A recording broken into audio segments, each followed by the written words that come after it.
নমস্কার বন্ধুরা, গল্পকথা বাই সূর্যেন্দুর চ্যানেলে আপনাদের সকলকে স্বাগত জানাই। বন্ধুরা, আজ আপনাদের এমন একটা গল্প শোনাতে যাচ্ছি যে গল্পটি সত্য ঘটনা অবলম্বনে লেখা। তো বন্ধুরা, শুরু করি আজকের গল্প। সেদিন সন্ধেবেলায় নেত্রপুর গ্রামের কয়েকজন এক গাছের গোড়ায় বসে গল্প করছিল। ওদের মধ্যে একজন পঞ্চানন নামের লোক বলে, আজকাল রোজ রোজ সন্ধ্যা নামলেই লোডশেডিং হয়ে যায়। পঞ্চাননের কথার সূত্র ধরে আকাশ বলে, হ্যাঁ, একদম ঠিক বলেছ। সঙ্গে সঙ্গে পঞ্চানন বলে, লোডশেডিং হয় ঠিক আছে, কিন্তু এই লোডশেডিংয়ে সন্ধেবেলায় সবাই মিলে এক জায়গায় বসে গল্পের সাথে মুড়ি চানাচুর চিবানোর মজাটাই আলাদা। ওদের মধ্যে আরেকজন, যার নাম রিতেশ, সে বলে, আচ্ছা, ভানু কাকা এখনো এলো না কেন? ভানু কাকার মুখ থেকে গল্প না শুনলে আমাদের কারুর দিন ভালো যায় না। আকাশ বলে, আরে ভানু কাকা যেগুলো শোনায় ওগুলো কোনো গল্প নয়, ওগুলো সব সত্য ঘটনা। রিতেশ বলে, ছাড় তো, আমার মনে হয় না ওগুলো কোনো সত্য ঘটনা।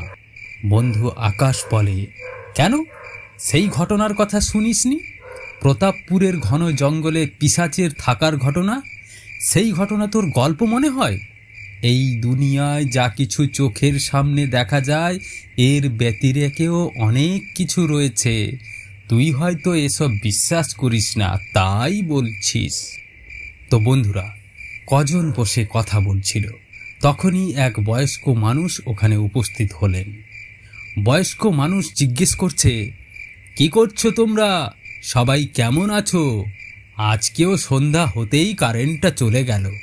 ওদের মধ্যে একজন বলে উঠল, এই তো ভানু কাকা এসে গেছেন। আরে ভানু কাকা, আপনি আসুন আসুন, আর আপনি এই কারেন্ট সম্পর্কে বলবেন না, এটা এখন রোজকার ঘটনা হয়ে দাঁড়িয়েছে। আসুন আসুন ভানু কাকা, বসুন। এতক্ষণ আপনার কথাই হচ্ছিল, আমরা ভেবেছিলাম হয়তো আপনি আজ আসবেন না। আসলে আপনি না আসলে গল্প ঠিক জমে না। ভানু কাকা মৃদু হেসে বললেন, হা হা, আসলে আমি বৃদ্ধ মানুষ, কিন্তু তোমাদের মতো জোয়ান ছেলেদের সাথে বসে গল্প করার মজাই আলাদা। মুড়ি খেতে বসা কয়েকজনের মধ্যে একজন বলল, এই নাও ভানু কাকা, গরম গরম চপ বেগুনি ও সাথে মুড়ি। ভানু কাকা বললেন, বাহ, এই সুন্দর সন্ধ্যায় মুড়ি আর গরম গরম চপ বেগুনির মজাই আলাদা। মুড়ি চিবোতে চিবোতে আকাশ বলে, তো ভানু কাকা, আজ তুমি তোমার জীবনের কোনো ঘটনার গল্প শোনাবে? আচ্ছা ভানু কাকা, তুমি কি কখনো নিজের চোখে ভূত দেখেছ? কিছুক্ষণ ভানু কাকা চুপ থাকলেন, তারপর তিনি গল্প বলা শুরু করলেন। মুড়ি চিবোতে চিবোতে ভানু কাকা বললেন, তোমরা হয়তো অনেকে মনে মনে ভাবছ আমি তোমাদের যে ঘটনার কথা গল্পের আকারে শোনাই সেগুলো সব আমার মন গড়া গল্প, তাই না? তোমরা যেটা ভাবো সেটা সম্পূর্ণ তোমাদের ভুল ধারণা। আসলে একসময় আমি পেশায় সাংবাদিক ছিলাম। আমার সাংবাদিকতার খাতিরে দেশের বিভিন্ন জায়গায় আমায় ঘুরতে হয়েছে। দেশের বিভিন্ন জায়গায় গিয়ে বিভিন্ন পরিবেশের মধ্যে আমাকে থাকতে হয়েছে। আর সেই সব পরিবেশে থাকাকালীন আমার সাথে যে সমস্ত ঘটনাগুলো ঘটেছে সেই ঘটনার কথাগুলোই আমি তোমাদের গল্পের ছলে শোনাই। বুঝলে বাছারা? আকাশ বলে, সত্যি বলতে কি ভানু কাকা, তুমি আমাদের যে ঘটনার কথাগুলো গল্পের ছলে শোনাও সেগুলো যেই শুনবে সেই ভীত ও সন্ত্রস্ত হয়ে পড়বে। এই কথাগুলো শুনে ভানু কাকা একটু হাসলেন। আকাশ ভানু কাকাকে বলে, ভানু কাকা, আজ এমন একটা ঘটনার কথা তুমি আমাদের শোনাও যেটা তুমি নিজের চোখে দেখেছ। ভানু কাকা বললেন, ঠিক আছে, আজ তোমাদের একটা ভিন্ন স্বাদের ঘটনার কথা গল্পের ছলে বলি। আমার মনে হয় এই ঘটনার কথাটি শুনলে তোমরা ভয় পাবে এবং এই ঘটনাটি তোমাদের মনে সব সময়ের জন্য গেঁথে থাকবে। ভানু কাকা গল্প বলা শুরু করলেন। তখন আমার বয়স অল্প ছিল। সাংবাদিকতা পেশায় সদ্য যুক্ত হয়েছি। মমিনপুর গ্রামে এক খবর সংগ্রহ করতে গিয়েছিলাম। গ্রামটি শহর থেকে অনেক দূরে ছিল। এমনকি ওই গ্রামে ইলেকট্রিকের ব্যবস্থাও ছিল না। সেখানে গিয়ে আমার সাথে এক ডাক্তারবাবুর সাথে পরিচয় হয়। আজ তোমাদের যে ঘটনার কথাটি শোনাতে যাচ্ছি এটা হলো সেই ডাক্তারবাবুর সাথে ঘটে যাওয়া এক ভয়ানক ঘটনার কথা, যে ঘটনাটি ডাক্তারবাবু আমার সাথে গল্পের ছলে শেয়ার করেছিলেন। ডাক্তারবাবুকে ওই গ্রাম খুব ভালো লেগেছিল এবং অল্প সময়ের মধ্যে সেই গ্রামের বাসিন্দারা ডাক্তারবাবুকে আপন করে নিয়েছিলেন। একদিন গ্রামের দুজন ব্যক্তি ডাক্তারবাবুর সাথে সাক্ষাৎকারে এসেছিল। ওই দুজন ডাক্তারবাবুকে জিজ্ঞেস করে যে তাদের এই গ্রাম ডাক্তারবাবুর কেমন লাগে। উত্তরে ডাক্তারবাবু বললেন, আমার তো খুব ভালো লাগে এই গ্রাম। এই গ্রামটি শান্ত এবং মনোরম প্রকৃতির সঙ্গে ওতপ্রোতভাবে যুক্ত। ওদের মধ্যে একজন ডাক্তারবাবুকে জিজ্ঞেস করে, তো ডাক্তারবাবু, এখানে থাকতে আপনার কোনো অসুবিধা হচ্ছে না তো? যদি কোনো সমস্যা হয় বা কোনো কিছুর প্রয়োজন হয় তাহলে নির্দ্বিধায় আপনি আমাদের জানাতে পারেন। ডাক্তারবাবু একটু হাসতে হাসতে বললেন, হা হা হা, না না, আপাতত আমার কোনো সমস্যা নেই। আমার সহকারী যিনি আছেন উনি তো আমার জন্য খাবার বানিয়ে এসে দিয়ে যান। আমি একাই থাকি, আপাতত আমার কোনো সমস্যা নাই। ডাক্তারবাবুর মুখ থেকে এমন কথা শুনে একজন বলে, আপনার এই কথা শুনে আমাদের খুব ভালো লাগলো, তবে ডাক্তারবাবু আপনাকে একটা কথা বলার ছিল। ভানু কাকা বলছেন, ওই দুই গ্রামবাসী কি সুন্দর হেসে হেসে কথা বলছিল, কিন্তু এরপর কেমন ওরা গম্ভীর হয়ে যায়। ডাক্তারবাবু দুই গ্রামবাসীকে নিজের চেম্বারের ভেতরে নিয়ে যান এবং জিজ্ঞেস করেন, তোমরা কি আমাকে বিশেষ কিছু বলতে চাইছো? তাহলে বলো। গ্রামবাসীদের মধ্যে একজন বলে, হ্যাঁ ডাক্তারবাবু, আপনি ঠিক ধরেছেন। আসলে কি বলুন তো, আপনি তো গ্রামে একদম শেষ মাথায় থাকেন। এই জায়গাটা কিন্তু বিশেষ সুবিধার নয়। একটু আশ্চর্য হয়ে ডাক্তারবাবু জিজ্ঞেস করলেন, কেন, এই জায়গায় সমস্যা কি আছে? তখন অন্য এক গ্রামবাসী বলে, ডাক্তারবাবু, যখন অন্ধকার নেমে আসবে তখন আপনি কিন্তু একা বাইরে বেরোবেন না। আপনি যেখানেই যান না কেন সন্ধ্যা হওয়ার আগে অবশ্যই আপনি আপনার কোয়ার্টারে ফিরে আসবেন।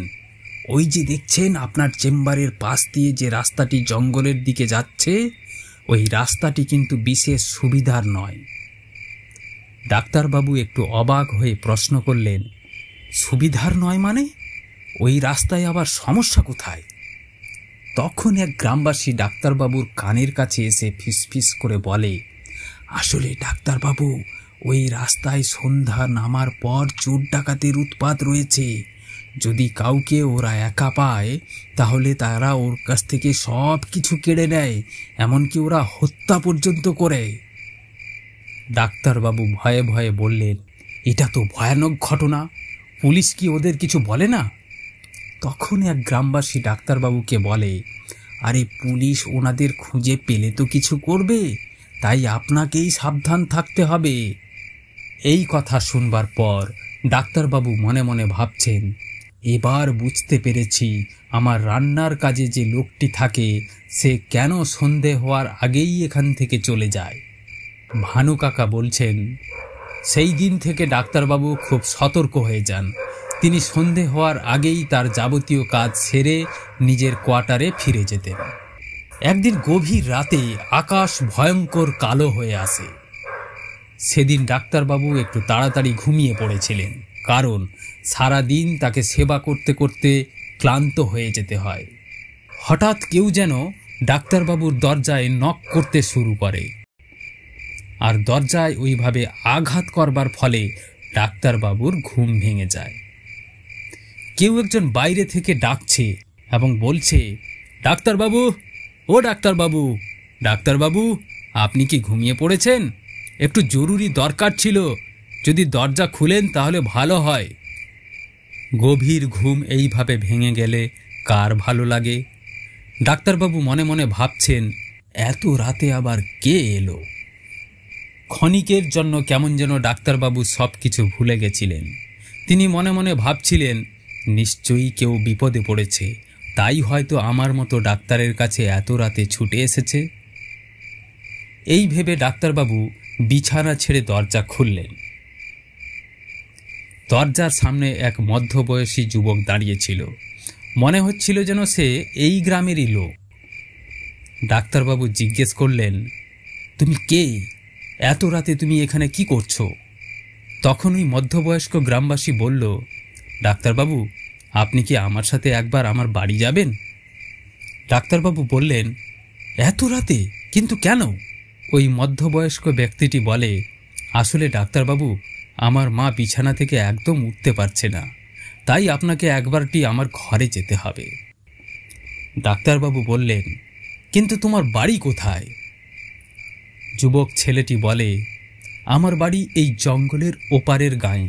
আসলে আমার বাবাও বৃদ্ধ, তাই বাবা আপনাকে নিতে আসতে পারেননি, আমাকেই আসতে হলো আপনাকে নিতে। আসলে বাবা তো আর মাকে ছেড়ে আসতে পারবে না, তাই। ডাক্তারবাবু বললেন, তোমার মায়ের তুমি যত্ন নাও, সেটা শুনে আমার খুব ভালো লাগলো। ডাক্তারবাবু আর কিছু ভাবলেন না। তার ডাক্তারের জিনিসপত্রগুলো নিয়ে ওই মধ্যবয়সী যুবকের সাথে সেই রাতেই বেরিয়ে যান। দুজন যখন হাঁটছেন তখন ডাক্তারবাবু জিজ্ঞেস করছেন, আচ্ছা, তোমার গ্রাম কি আরও দূরে? মধ্যবয়স্ক যুবকটি বলে, হ্যাঁ, এই জঙ্গলটার ওপারেই আমার গ্রাম। আর একটুখানি ডাক্তারবাবু, বেশি সময় লাগবে না। কিছুটা পথ এগোতেই বাইরে কেমন ঠান্ডা ঠান্ডা লাগছিল, কারণ তার কিছুক্ষণ আগেই হালকা বৃষ্টি হয়েছে। মধ্যবয়স্ক যুবকটিকে ডাক্তারবাবু জিজ্ঞেস করছেন, তোমার নাম কি? যুবকটি বলে, আমার নাম কালু ডাক্তারবাবু। লোকটি রাস্তা দেখিয়ে ডাক্তারবাবুর সামনে সামনে চলছিল আর ডাক্তারবাবু তার পেছনে পেছনে আসছিলেন। কিছুটা পথ আসবার পর ডাক্তারবাবু সেই ঘন জঙ্গলের মধ্যে প্রবেশ করলেন। চারদিকে বড় বড় গাছ, ছোট ছোট ঝোপ আর সরু রাস্তা ধরে ওরা হেঁটে চলেছেন। ওই জঙ্গল পথ ধরে হাঁটবার সময় ডাক্তারবাবুর মনের মধ্যে একটা ভয়ের পরিবেশ তৈরি হচ্ছিল। সাথে সাথে সেই দুই গ্রামবাসীর কথাও তার মনে পড়ছিল, যারা ডাক্তারবাবুকে চোর ডাকাতের গল্প শুনিয়েছিল। ডাক্তারবাবু কালুকে জিজ্ঞেস করছেন, আচ্ছা কালু, এই জঙ্গলের রাস্তা ছাড়া তোমার বাড়ি যাওয়ার জন্য অন্য কোনো রাস্তা নেই? কালু বলে, হ্যাঁ ডাক্তারবাবু, রাস্তা তো আছে, কিন্তু আমরা এই জঙ্গল পথ ধরে এগোলে খুব তাড়াতাড়ি আমার বাড়ি পৌঁছে যাব। হাঁটতে হাঁটতে ডাক্তারবাবু বলছেন, তুমি বলছিলে তোমার মায়ের শরীর খারাপ, আসলে তোমার মায়ের কি হয়েছে বলো তো? কালু বলে, আমার মায়ের মাথা যন্ত্রণা করছে ডাক্তারবাবু, ওনার সারা শরীরে প্রচণ্ড ব্যথা আর কদিন ধরে খুব জ্বর। এই সব কথা শুনে ডাক্তারবাবু মনে মনে ভাবলেন, কালু তার মাকে সত্যিই খুব ভালোবাসে। জঙ্গলের পথ ধরে একটু এগোতেই ডাক্তারবাবু অনুভব করলেন দুটো ছায়া যেন তাঁর পেছনে পেছনে আসছে। এমনকি ডাক্তারবাবু ওই দুজনের ফিসফিস করা আওয়াজও শুনতে পাচ্ছিলেন। ডাক্তারবাবু বলছেন, কালু, একটু তাড়াতাড়ি চলো, মনে হয় যেন আমাদের পেছনে কেউ আসছে। ডাক্তারবাবুর কথা শুনে কালু একটু পেছনের দিকে ঘুরে দেখে নিয়ে আরও জোরে জোরে হাঁটতে শুরু করে। ডাক্তারবাবুরা যখন জোরে জোরে হাঁটছেন তখন তাদের পেছনে ছায়ার মতো যে দুজন আসছিল তারাও কেমন জোরে জোরে হাঁটা শুরু করে। তখনই পেছনে যে দুজন ছায়ার মতো হেঁটে হেঁটে আসছিল তারা ডাক্তারবাবুদের পথ আটকায় এবং চিৎকার করে বলে, এই তোমরা কারা? তোমাদের কাছে যা আছে সেগুলো সব আমাদের দিয়ে দাও, যদি না দাও তাহলে এক্ষুনি তোমাদের এই ছুরি দিয়ে খুন করব। ডাক্তারবাবু একটু কাঁপা কাঁপা গলায় বললেন, আমাদের কাছে কিছু নেই, আমার কাছে তো কিছু নেই, আর আমার সাথে যে ছেলেটি রয়েছে এর কাছেও কিছু নেই। ওর মায়ের শরীর খারাপ, ওর মাকে আমি দেখতে যাচ্ছি, আমি ডাক্তার মানুষ। কালু আমতা আমতা করে বলে, আমাদের যেতে দাও, আমার মায়ের শরীর খুব খারাপ। তখনই ওই অজানা দুই ব্যক্তি হাসতে হাসতে বলে, হা হা হা, আরে তোমার মা মরে যাক, তাতে আমাদের কি? তখনই কালু দু পা এগিয়ে এসে বলে, কি বললি? আমার মা মরে যাক? কালুর মুখ থেকে এই কথা শুনে দুই ডাকাত কেমন নিমেষে সেখান থেকে উধাও হয়ে গেল। কালুকে দেখে দুই ডাকাতের চোখে মুখে আতঙ্কের ছাপ স্পষ্ট ছিল। ডাক্তারবাবু এদিক ওদিক তাকিয়ে বললেন, আরে ওই দুজন এভাবে ভয়ে পালালো কেন? কালু ডাক্তারবাবুর দিকে ঘুরে বলে, আসলে ডাক্তারবাবু, ওরা তো ওদের ভুল বুঝতে পেরেছে, তাই ওরা এখান থেকে চলে গেল। চলুন, আমাদের অনেক দেরি হয়ে গেল, এখন আমার মা কি অবস্থায় রয়েছে কে জানে। ডাক্তারবাবু বললেন, হ্যাঁ হ্যাঁ, চলো চলো চলো। কিছুক্ষণের মধ্যেই ডাক্তারবাবু কালুর বাড়িতে এসে উপস্থিত হন। কালু ডাক্তারবাবুকে নিজের বাড়ি দেখিয়ে বলে, ওই ওই যে দেখছেন ডাক্তারবাবু, ওটাই আমার বাড়ি, যান আপনি আমার মাকে দেখুন। ডাক্তারবাবু অবাক হয়ে বললেন, বলো কি, তুমি তোমার নিজের বাড়ি যাবে না? কালু বলে, আপনি যান না স্যার, আমি এখানেই ঠিক আছি। আর বিশেষ কথা না বাড়িয়ে ডাক্তারবাবু ঘরের মধ্যে প্রবেশ করেন এবং দেখেন এক বয়স্ক বৃদ্ধা ঘরের মধ্যে শুয়ে রয়েছেন। যন্ত্রণায় বৃদ্ধা ছটপট করছিলেন, আর তার পাশে খাটে এক বৃদ্ধ বসেছিলেন। এনারাই হয়তো কালুর মা ও বাবা হবেন। এক ঝলক দেখেই ডাক্তারবাবু বুঝে গেছিলেন যে বৃদ্ধার শরীর খুব খারাপ। ডাক্তারবাবুর পরিচয় জানতেই বৃদ্ধ ও বৃদ্ধা অত্যন্ত খুশি হন।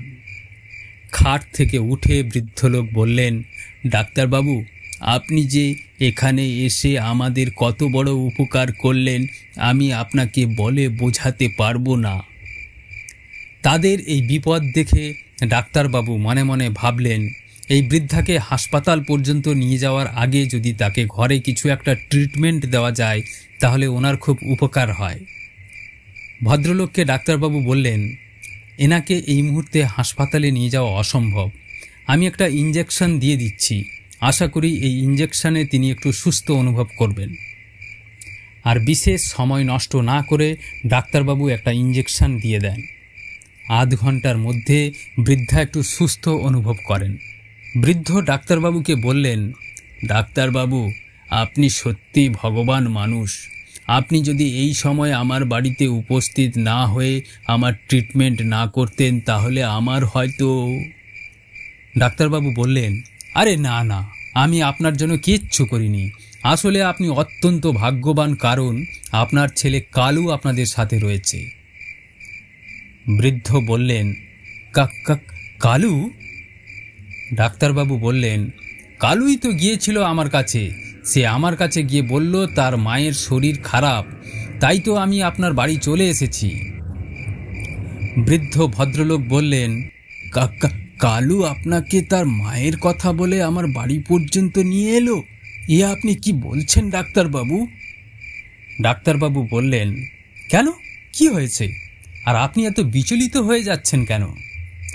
বৃদ্ধ ভদ্রলোক একটা বাক্সের ভেতর থেকে একটা পুরনো ছবি বার করে ডাক্তারবাবুর হাতে ধরিয়ে বললেন, দেখুন তো ডাক্তারবাবু, আপনাকে আমার বাড়ি পর্যন্ত এই ছেলেটি নিয়ে এসেছে। ডাক্তারবাবু ছবিটা হাতে নিয়ে বললেন, হ্যাঁ, এই তো কালু, এই তো আমাকে আপনার বাড়ি পর্যন্ত নিয়ে এসেছে, আর কালু তো আপনার বাড়ির বাইরে দাঁড়িয়ে রয়েছে, আমাকে বলল ভেতরে আসতে, আর নিজে বাইরে দাঁড়িয়ে রয়েছে। বৃদ্ধ ভদ্রলোক বললেন, এ আপনি কি বলছেন ডাক্তারবাবু? ডাক্তারবাবু বললেন, কেন, আমি তো কিছু খারাপ বলিনি। কালু, কালু, তুমি একটু ভেতরে আসো তো, তোমার মাকে তুমি দেখে যাও, তোমার মা এখন সুস্থ আছেন। ডাক্তারবাবুর হাঁক ডাকের পরও বাইরে থেকে কোনো আওয়াজ আসছিল না। তখন ওই বয়স্ক ভদ্রলোক বললেন, না, আপনি কোনো আওয়াজ আর পাবেন না ডাক্তারবাবু, আসলে ও তো এই দুনিয়ায় নেই। ডাক্তারবাবু একটু আশ্চর্য হয়ে জিজ্ঞেস করলেন, এ আপনি কি বলছেন? তখন ওই বৃদ্ধ ভদ্রলোক কাঁপা কাঁপা গলায় বললেন, আসলে ডাক্তারবাবু, আমার ছেলে কালু শহরে চাকরি করত, শহর থেকে ফেরার পথে এক ট্রেন দুর্ঘটনায় তার মৃত্যু হয়েছে। আজ 1 বছর হলো আমার ছেলে আমাদের মধ্যে নেই। আমার ছেলে ওর মাকে খুব ভালোবাসত, ওর মায়ের কিছু হলেই ও খুব অস্থির হয়ে উঠত, হয়তো মা অসুস্থ ভেবে সে আজ এসেছিল। ওই বয়স্ক ভদ্রলোকের মুখ থেকে এ জাতীয় কথা শুনে সত্যি বলতে কি ডাক্তারবাবু তার মুখের ভাষা হারিয়ে ফেলেছিলেন। ততক্ষণে ভোরের আলো ফুটে উঠেছিল। ডাক্তারবাবু নিজের কোয়ার্টারে ফেরার পথে মনে মনে ভাবছিলেন, প্রকৃত সন্তান কখনো হারিয়ে যায় না। ভানু কাকা বললেন, এই ছিল ডাক্তারবাবুর সাথে ঘটে যাওয়া এক সত্য ঘটনা।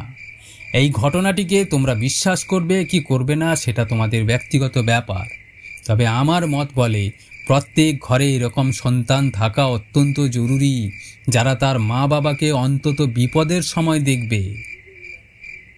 বন্ধুরা, এই জাতীয় নানান গল্প এবং প্রতিবেদন যদি শুনতে চান, তাহলে আমার এই ছোট্ট ইউটিউব চ্যানেলটিকে সাবস্ক্রাইব করে বেল আইকনটি অবশ্যই বাজিয়ে রাখবেন।